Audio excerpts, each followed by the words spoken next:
आप प्रवेश कर रहे हैं CNBC आवाज और इबेक्स कैश के शानदार स्टूडियो में।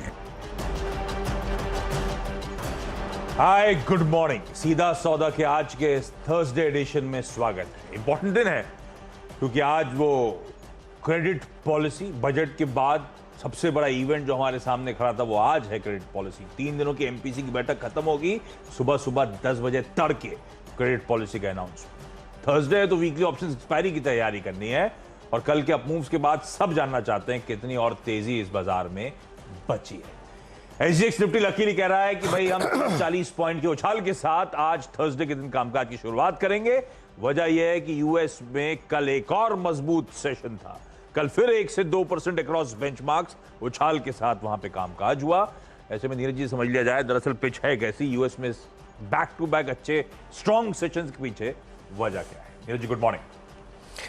देखिए, बहुत सारे लोगों ने ये सारी खबरें देखी पचाई, तो उसकी वजह से एक बाउंस बैक अमेरिका में लगातार आते हुए 2 दिनों से दिख रहा है। तो उसकी वजह से तेज़ी बनी है और जो फ्रीक्वेंसी डेटा जिसको हम लोग कहते हैं कि बॉन्ड यील्ड वाला देखिए, इन्फ्लेशन देखिए, या ये सबको मार्केट ने काफ़ी हद तक डाइजेस्ट किया, इसलिए एक बाउंस बैक आया। लेकिन गौर करने वाली बात यह है कि ये बाउंस डिप पे आया, यानी जो बहुत मेटा का स्टॉक इतना गिर गया था तो उसमें थोड़ी बाइंग आ गई, स्पॉटिफाई इतना गिरा उसमें बाइंग आ गई। तो कोई फ्रेश बाइंग किसी नए आइडियाज़ पे नहीं हुई है, वहीं पे रिवर्स बाइंग हुई है जहाँ पे बहुत गिरावट हुई थी। तो इसको गौर से समझना चाहिए। दूसरा बहुत इंपॉर्टेंट डे है आज, तमाम आंकड़े आने हैं। लेकिन विदेशी छोड़िए, आज घरेलू फ्रंट पे RBI की जो पॉलिसी है ये मोस्ट इम्पॉर्टेंट है, क्योंकि वर्ल्ड वाइड रेट बढ़े हैं या बढ़ने के ऐलान होने वाले हैं।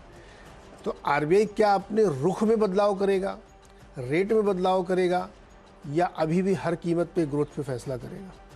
बाजार इस पे चलेगा, या सरकार की उस एग्रेसिव बोरोइंग कैलेंडर और उसके सामने हमने इंटरनेशनल बेंचमार्किंग करी नहीं अभी तक बॉन्ड्स की कि वहां से पैसा आ जाए। तो क्या RBI थोड़ा सा पोस्टपोन कर देगा इस चक्कर में? क्या बहुत इफ्स एंड बट्स हैं, बहुत सिम्स है। तो इसलिए कहना बड़ा मुश्किल है कि क्या रुख होगा। मुझे तो लग रहा है कि नतीजों फोकस करें जैसे नतीजे वैसे मुश्किल है। फिर अच्छा मूड, अच्छे संकेत, लेकिन पॉलिसी सामने और किसी को नहीं पता है। एनीबॉडी इज गेस पॉलिसी में क्या अनाउंसमेंट आएगा या क्या कहेंगे गवर्नर साहब, कमेंट्री कैसी आएगी और पॉलिसी को बाजार कैसे लेगा। हाँ, आप बिहाइंड द कर्व हो गए हैं, बिहाइंड द कर्व हो गए और नॉर्मलाइजेशन की तरफ जाने में दिक्कतें अभी भी नजर आ रही हैं। Tricky question, tricky.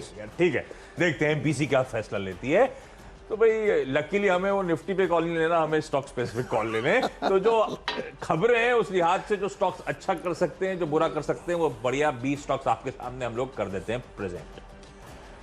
पहला जो है वो है टाटा पावर। पर टाटा पावर को मैं ग्रीन में रख रहा हूं क्योंकि पिछले 2 दिनों से मैं एंकरिंग कर रहा था और बहुत टाटा पावर में चर्चा करी थी, क्योंकि नंबर्स से पहले खासी वीकनेस में आ रहा था बार बार टाटा पावर। वो तो कल अच्छा मोमेंटम आया तो 1-1.25% का उछाल। नंबर्स ऐसा नहीं कि अच्छे हैं, मिक्स्ड हैं। नंबर्स में अच्छा ये है कि बहुत स्ट्रॉन्ग रेवेन्यू ग्रोथ है, जो स्ट्रीट एक्सपेक्ट करता उससे कहीं बेहतर 44% आय में जंप है। पर उसमें ध्यान रखें कुछ हद तक ग्रोथ वो ओडिशा के डिस्कॉम लाइसेंसेस की रेवेन्यूज को भी इनकॉर्पोरेट करने से फायदा मिला है। पर एक्स ऑफ दैट ऑल्सो माना जा रहा है कि रेवेन्यू मोमेंटम बहुत स्ट्रांग था। पर उसी के सामने ध्यान रखें मार्जिन कॉन्ट्रैक्शन एक्सपेक्टेशन से ज्यादा है। 17% एक्सपेक्टेशन के सामने मार्जिन 15% पे आए, तो वो थोड़ी सी दिक्कत वाली बात। नेट नेट मुनाफा अच्छा आ गया क्योंकि प्रॉफिट्स हायर रहे, लोअर रेगुलेटरी डिफरेंस वगैरह थे। तो इट्स नॉट कि क्लीन कट नंबर्स अच्छे हैं, नंबर्स मिक्स्ड हैं।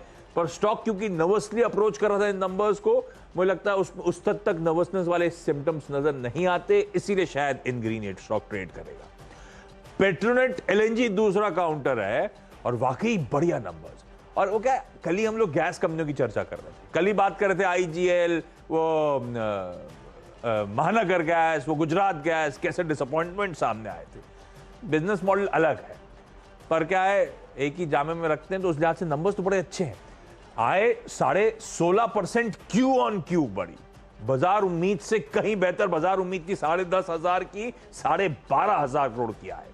मार्जिन प्रोड्यूसर साहब ने लिख दिया आपकी स्क्रीन पर, 11% की एक्सपेक्टेशंस के सामने 14.25%। पिछले क्वार्टर के 12 से एक्सपैंड हुए 170, मार्जिन एक्सपैंड हुए 170 बेसिस पॉइंट्स और मुनाफे में 39% का क्यू ऑन क्यू जंप। इसीलिए पेट्रोनेट को रख रहा हूं मैं इन ग्रीन पे। जीएमआर इंफ्रा हालांकि बहुत वोलेटाइल, बहुत ज्यादा हेवीली ट्रेडेड काउंटर है, तो वो बात ध्यान रखनी है कि बहुत विगरस मूव शायद नजर ना आए, पर जिस तरह के नंबर्स आए उसको देखकर लगता है होना इन ग्रीन चाहिए। ये स्टॉक वो है जो बहुत बढ़िया सालों बाद वापस री रेट होने की कोशिश कर रहा था, री रेट हुआ और अब इस बैंड के आसपास 46 के शायद साल के हाईज हैं, अब उस इंपॉर्टेंट थ्रेशोल्ड के आसपास आके खड़ा हो गया।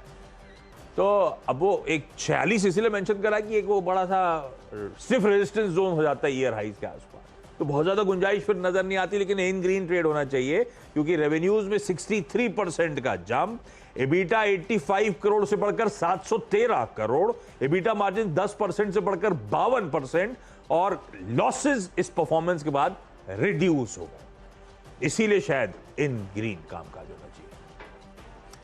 अच्छा, कई सारे स्टॉक है जो रिजल्ट्स के आधार पर लिए। एक सुंदरम क्लेटन, इसमें नतीजे अगर आप प्राइम एफएसआई देखेंगे तो आपको बहुत अच्छे नहीं लगेंगे। प्रॉफिट इनका काफ़ी कम हुआ है, 30-32% के आसपास गिरा है। मार्जिन बड़े मुश्किल से मेंटेन हुए हैं 12% के आसपास और रेवेन्यू में हालांकि 8.5-9% की ग्रोथ आई है। तो नंबर सो कह सकते हैं, बहुत अच्छे नहीं है, लेकिन इसमें जो कंपनी ने कहा है कि वो अपनी एक वैल्यू अनलॉकिंग की योजना के तहत अपनी डिमर्जर कर रहे हैं मैन्युफैक्चरिंग यूनिट को, शायद वो मार्केट को थोड़ा सा पसंद आए, तो हमें लगता है कि उसके लिए स्टॉक ग्रीन में ट्रेड हो सकता है, जबकि नंबर बहुत अच्छे नहीं हैं यहाँ पे। सेल के नंबर आप देखें तो ये वीक लग रहे हैं, और वीक इसलिए लग रहे हैं कि अनुमान से भी काफ़ी कम है। मुनाफा 1500 करोड़ आया है, अनुमान 2200 करोड़ का था। मार्जिन में सिग्निफिकेंट गिरावट है, 16% का अनुमान था, 13% के आसपास आई है, तो बहुत नीचे है मार्जिन। और एबिटा लेवल पे भी आपको वीकनेस देखने को मिलेगी एक्सपेक्टेशन से। अब इसकी कमजोरी का एक रीज़न और हो सकता है, आप देखोगे इस समय स्टील कंपनीज चल रही हैं, वैल्यूएशन बहुत सस्ते चीप वैल्यूएशंस पे अवेलेबल है, स्टील कंपनी में रुझान इसलिए नहीं देखने को मिल रहा है क्योंकि आउटलुक उतना अच्छा नहीं है। मार्केट आगे जो देख रहा है अगले 3 महीने, 4 महीने, 6 महीने, उसमें प्राइसिंग पावर भी नहीं दिख रही है और उस तरह की रोबस्ट डिमांड में भी दिक्कत है। तो मुझे लगता है कि सेल के नतीजे वीक भी हैं और फ्यूचर भी बहुत बढ़िया नहीं दिख रहा है, इसलिए स्टॉक में रेड ट्रेड रहना चाहिए। इंजीनियर्स इंडिया लिमिटेड, इसने भी काफ़ी कमज़ोर और नतीजे पेश किए हैं। मुनाफा करीब 54% कमज़ोर हो गया है, 40 करोड़ आया है और आमदनी 18% गिर के आई है। मार्जिन में भी स्लाइटली आप कह सकते हैं 0.5% का इंप्रूवमेंट है, लेकिन उससे कोई फ़ायदा इसलिए नहीं हुआ ज़्यादा कि एबिटा लेवल पे 14% की गिरावट देखने को मिली। तो एक्सपेंसेस बहुत ज़्यादा इन्होंने किए हैं, नतीजे वीक हमें लगता है रेड में ट्रेड होना चाहिए। ओके, आरवीएनएल रेल विकास निगम लिमिटेड शायद इन ग्रीन कामकाज करे।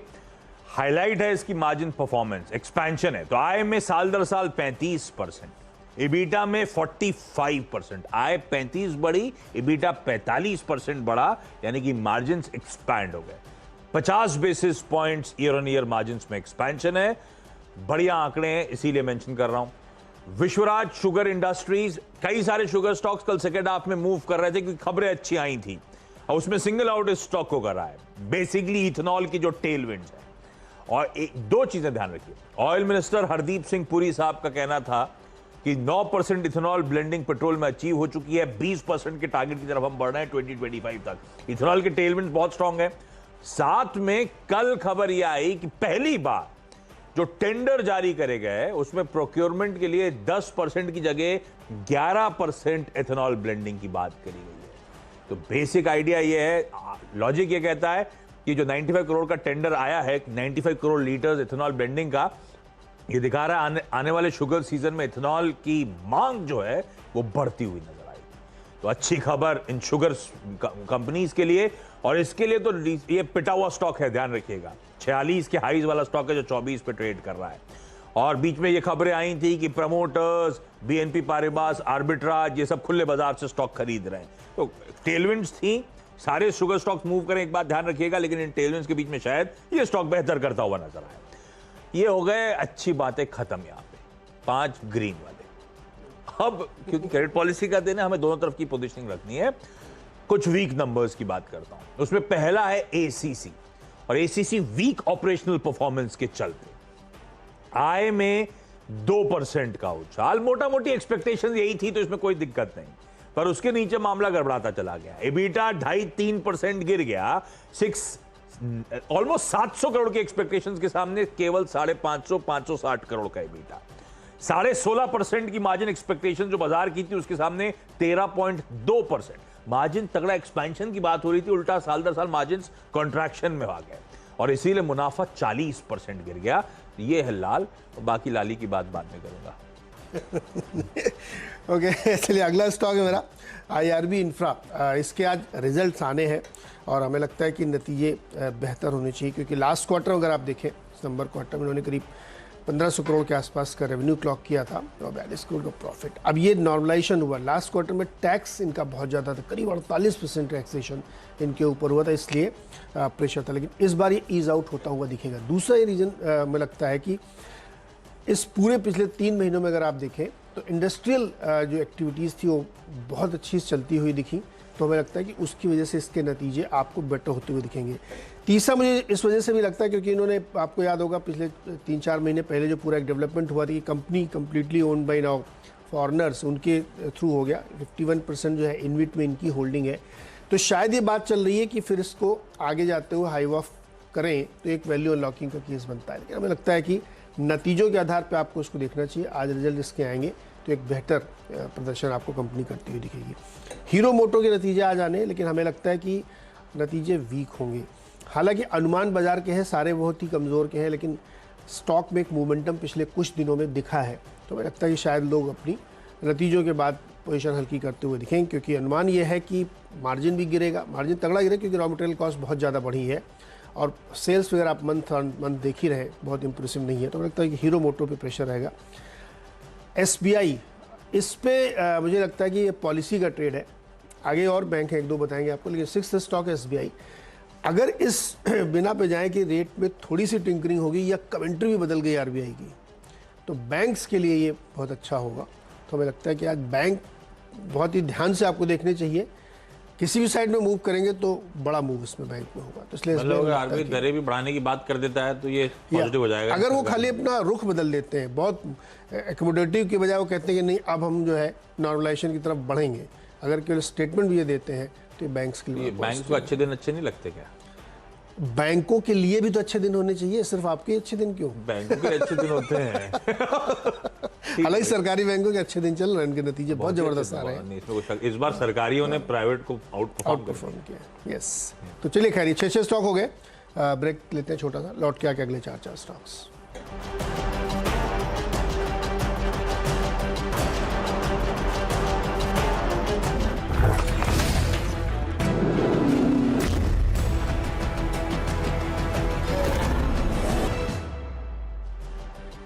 स्वागत है एक बार फिर से आपका, और अब बारी है अगले स्टॉक्स की, जिसमें ICICI बैंक और इंडसइंड बैंक भी हमने रखा है, इसीलिए कि क्रेडिट पॉलिसी जैसे हम लोग भी चर्चा करेंगे। आज बैंकों के लिए बड़ा अहम दिन है, आइदर साइड जा सकते हैं, इसलिए आपको बहुत ध्यान से समझ के देखना है।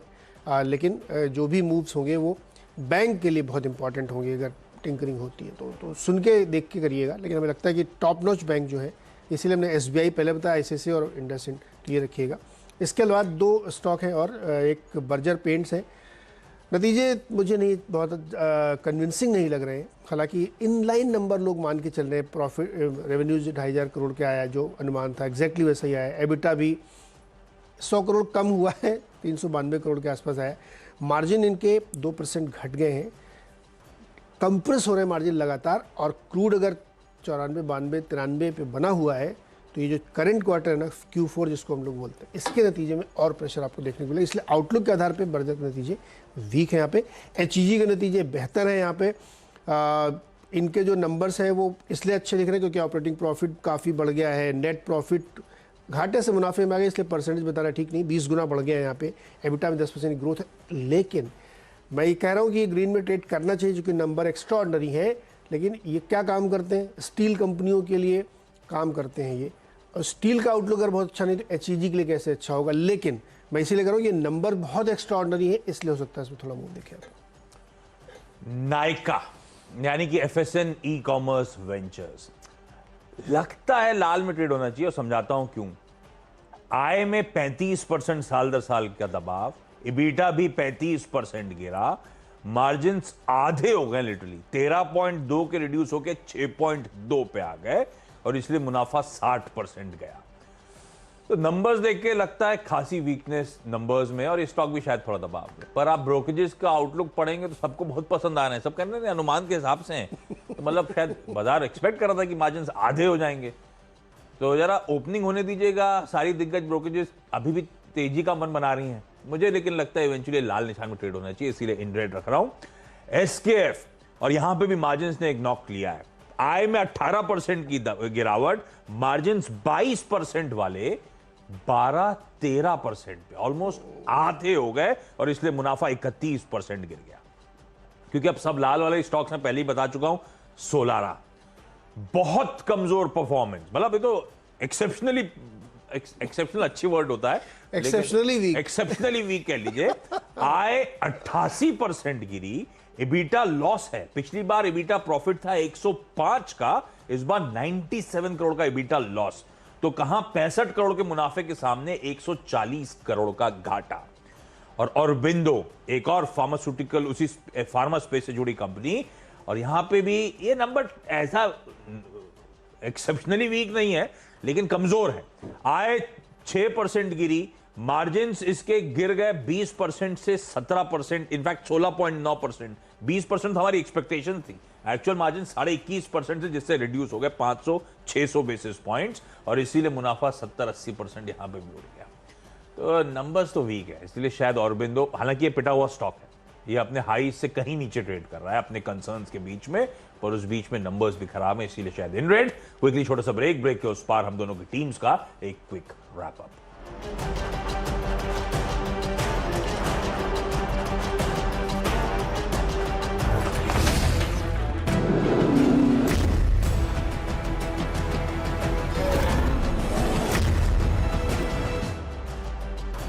ब्रेक के बाद आपका स्वागत है। थर्सडे का दिन और मेरी 10 की जो सीधा सौदा टीम है आपकी स्क्रीन पर आएगी। इंपॉर्टेंट दिन है, क्रेडिट पॉलिसी का दिन है, वोलेटाइल ट्रेड्स के लिए ब्रेसअप करिएगा, तो कोशिश करिए कि दोनों तरह के सौदे स्क्रीन देखते हुए उस लिहाज से पंच कीजिएगा अगर चाहें तो।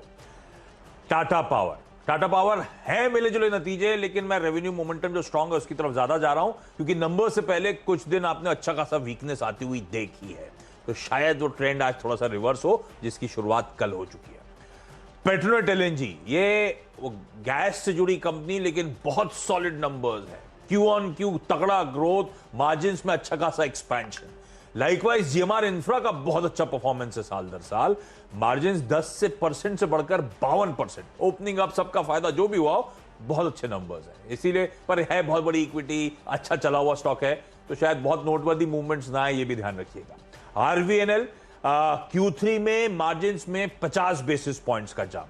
Vishwaraj sugar as a space कल दिन के दौरान सेकंड हाफ में बढ़िया मूव करने लगी थी, जब वो टेंडर नया जो आया है जिसमें 10 की जगह 11% ब्लेंडिंग की तरफ बढ़ रहा है, और हमारे तो इवेंचुअल टारगेट 2025 तक 20% इथेनॉल ब्लेंडिंग के पेट्रोल में। मुझे लगता है इथेनॉल की टेलविंड्स हैं जो शुगर में और अच्छा उछाल दिखाएंगे, और ये ऑफ आइस ट्रेड कर रहा है, इसीलिए एसीसी नंबर्स एक्सपेक्टेड था अच्छे होंगे, मार्जिन्स एक्सपैंड होंगे मान के चल रहा था बाजार, हो गए contract. एफएसएन e commerce ventures margins literally आधे हो गए इस कंपनी के, लाइकवाइज एसकेएफ के मार्जिन्स आधे हो गए। सोलारा का तो बहुत वीक परफॉर्मेंस है, रेवेन्यूज ऑलमोस्ट वाइप आउट होते हुए, एबिटा लॉसेस, नेट लॉसेस, और ऑरबिंदो फार्मा के भी एक्सपेक्टेड था कि मार्जिन्स कॉन्ट्रैक्ट होंगे, पर एक्सपेक्टेशन से कहीं ज्यादा वो कॉन्ट्रैक्शन, इसलिए आखिरी के 5 स्टॉक मैं एक्सपेक्ट कर रहा हूं शायद इन रेड ट्रेड करें। नतीजों के आधार पर ही यहाँ पे भी चुनाव किया गया है। सुंदरम क्लेटन पहला स्टॉक है, इसके नतीजे तो सो कह सकते हैं आप, ठीक ठाक है, लेकिन इसमें एक वैल्यू अनलॉकिंग की बात की है मैनेजमेंट ने, वो हमें लगता है शायद इसके लिए काफ़ी फ़ायदे में जाएगी। सेल और EIL के नतीजे कमज़ोर हैं, यहाँ पे काफ़ी कमज़ोर है, मार्जिन पे बहुत तगड़ा दिख रहा है, और आउटलुक भी कोई इतना बहुत बढ़िया नहीं दिख रहा है, इसलिए उतना दबाव दिखेगा। IRB इंफ्रा के आज नतीजे आने हैं, एक्सपेक्टेशन है कि नतीजे बेहतर आएंगे, क्योंकि इंफ्रा और रोड प्रोजेक्ट्स में बढ़िया काम हुआ और सब कुछ इनका RFID के थ्रू है, तमाम पॉजिटिव इनके साथ हमें लगता है नतीजे बेहतर होने चाहिए। लेकिन हीरो मोटो के नतीजे आज आएंगे, एक्सपेक्टेशंस हैं कि कमज़ोर आएंगे, और स्टॉक पे चूँकि मोमेंटम था तो हमें लगता है कि वो स्क्रीन पे भी दिख सकता है। SBI, ICICI बैंक और इंडसइंड बैंक, इसलिए क्योंकि आज क्रेडिट पॉलिसी है, तो बैंक शेयर थोड़ा सा फोकस में रहेंगे। कमेंट्री किस तरह से आती है, फैसला क्या होता है, इस पर बहुत कुछ निर्भर करेगा। तो हमें लगता है कि इस तरह के मूव्स इसमें देखने को मिल सकते हैं। बर्जर पेंट्स के नतीजे कमज़ोर है, मार्जिन काफ़ी कंप्रेस हुआ है और क्रूड की इतनी तेज़ी के बाद लगता नहीं कि Q4 में भी कोई बहुत राहत की उम्मीद है यहाँ पे। HEG के नतीजे एक्स्ट्रॉर्डनरली बेहतर है, घाटे से मुनाफे में आई कंपनी, लेकिन स्टील के आउटलुक को देखते हुए बहुत एक्स्ट्रॉर्डनरी परफॉर्मेंस आगे होगा ये कहना मुश्किल है, लेकिन नंबर जो कि बेटर दिख रहे हैं इसलिए हमें लगता है ग्रीन में ट्रेड हो सकता है।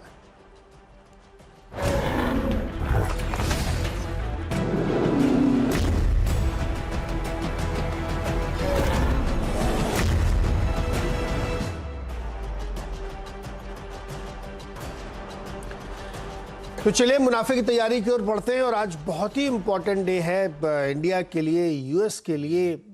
कई मायने में बहुत सारे बड़े बड़े इवेंट्स हैं। यूएस में भी इन्फ्लेशन का डेटा आना है, हमारे यहाँ आरबीआई पॉलिसी है, पोल शुरू हो रहा है आज से फर्स्ट फेज़ का यूपी में। तो तमाम इवेंट के बीच में आज मुनाफे की तैयारी में क्या स्ट्रेटजी बनाए, कैसे करें, सीधे चलते हैं दिल्ली। शैल जी और वीरेंद्र बिल्कुल तैयार हैं। शैल जी गुड मॉर्निंग, बताइए क्या माहौल है आज का? आज तो बहुत बड़ा इवेंट डे है पूरे दुनिया के लिए, भारत और अमेरिका के लिए खास तौर पे। नमस्कार नीरज जी और आशीष जी, आप दोनों को शुभ प्रभात। वीरेंद्र जी का स्वागत है और हमारे साथ लाखों दर्शक जुड़ने वाले हैं मुनाफे की तैयारी और पहला सौदा में। हम सब आप सबका नमस्कार करते हैं। चलिए नीरज जी बता ही चुके हैं, बहुत ही बढ़िया और मजबूत आपको सेंटिमेंट्स आते हुए दिख रहे हैं विदेशी बाजारों से। खासी चहक है तेजी की और भारतीय बाजारों के लिए आज 3 अहम दिन। सबसे पहले रिजर्व बैंक ऑफ इंडिया की आपको क्रेडिट पॉलिसी आती हुई दिखेगी। हम लोगों ने देखा है दुनिया भर में आपको ब्याज के दरों में तब्दीली आती हुई दिख रही है, बॉन्ड यील्ड्स मजबूत होती हुई दिख रही हैं और ये सारे संकेत आरबीआई अपने स्टेटमेंट में और शक्तिकांता दास साहब जो गवर्नर हैं रिजर्व बैंक ऑफ इंडिया के, वो आपको फिलहाल दिखाई देते हुए दिखेंगे। साथ ही साथ आप बढ़िया मोमेंटम आते हुए देख रहे हैं बाजार में। आज वीकली एक्सपायरी भी है और चुनाव के तेवर, इन सब पर जबरदस्त डिस्कशन होगा। जोड़ते हैं कुमार साहब को। वीरेंद्र जी। जी हाँ शैल जी, आज के माहौल में सबसे महत्वपूर्ण माहौल में अगर आप देखें कोई चीज है तो वो है पॉलिसी। रेट साइकिल क्या रिवर्स होगी, इसी पे आज की 4 लाइनें आधारित हैं और अर्ज करता हूं गौर फरमाइएगा। आरबीआई के लिए और उसकी दुविधा के लिए अगर आप देखें 4 लाइनें हैं कि सरपट भाग रही ये यील्ड, सरपट भाग रही ये यील्ड करे एमपीसी को परेशान, मन विचलित हो जाए जब क्रूड का आवे ध्यान, कुछ ऐसा कीजिए होए तरलता कम, दास बाबू हम जान रहे तुम नहीं किसी से कम, तुम नहीं किसी से कम। शैल जी। बिल्कुल, ये बात बिल्कुल बहुत बखूबी आपको समझाते हुए दिख रहे हैं वीरेंद्र जी कि हमारे दास बाबू किसी से भी कम नहीं है। और ध्यान दीजिए आज एक शानदार शुरुआत की आपने, बढ़िया मोमेंटम कल बाजार में आता हुआ देखा और जितने भी संकेत हैं वो विदेश से बहुत बढ़िया तरीके से बुल्स के लिए काम करते हुए दिख रहे हैं। इन्हीं इच्छाओं के साथ और इन्हीं शुभकामनाओं के साथ आपके सामने हम लोग पेश करते हैं आज की